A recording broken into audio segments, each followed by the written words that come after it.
amigos e amigas, sejam bem-vindos a este momento de reflexão da Palavra de Deus.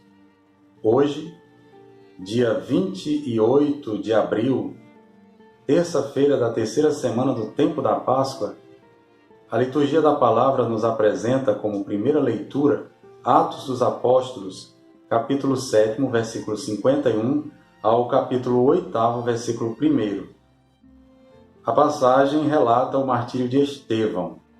Na tradição cristã, Estevão é conhecido como o protomártir, isto é, o primeiro mártir. A palavra mártir provém da língua grega e significa testemunha. Estevão é, portanto, um modelo de testemunha de Cristo diante dos homens. Mas ele não é uma testemunha apenas no momento da sua morte.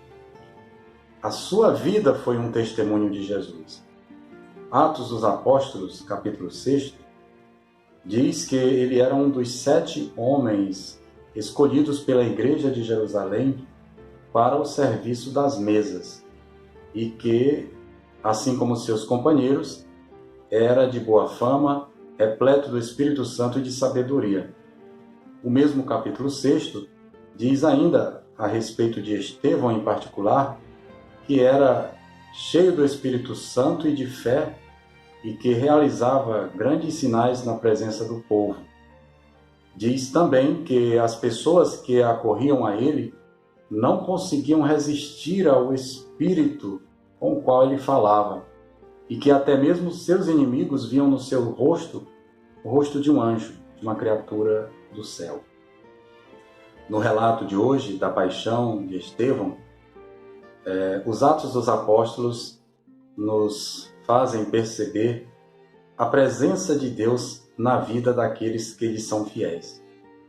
No momento do seu martírio, Estevão recebe de Deus uma grande consolação, uma transfiguração. Ele mesmo relata que vê os céus abertos e o Filho do Homem de pé à direita do Onipotente. O fato de Jesus estar de pé à direita de Deus indica que ele está ali como uma testemunha de Estevão. E também que ele está a dar ao seu mártir as boas-vindas no céu.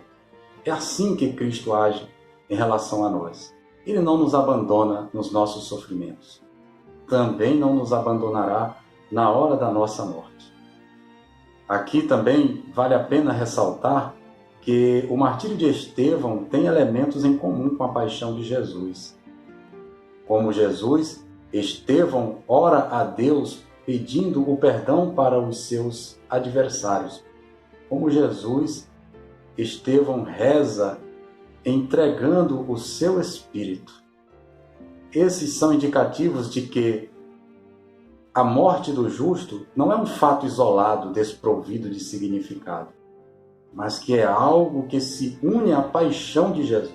Aliás, os próprios sofrimentos desta nossa vida presente são uma maneira de nos unirmos à paixão de Jesus. Como, por exemplo, o momento pelo qual nós passamos de pandemia, que nos causa tantos sofrimentos e tantas dúvidas.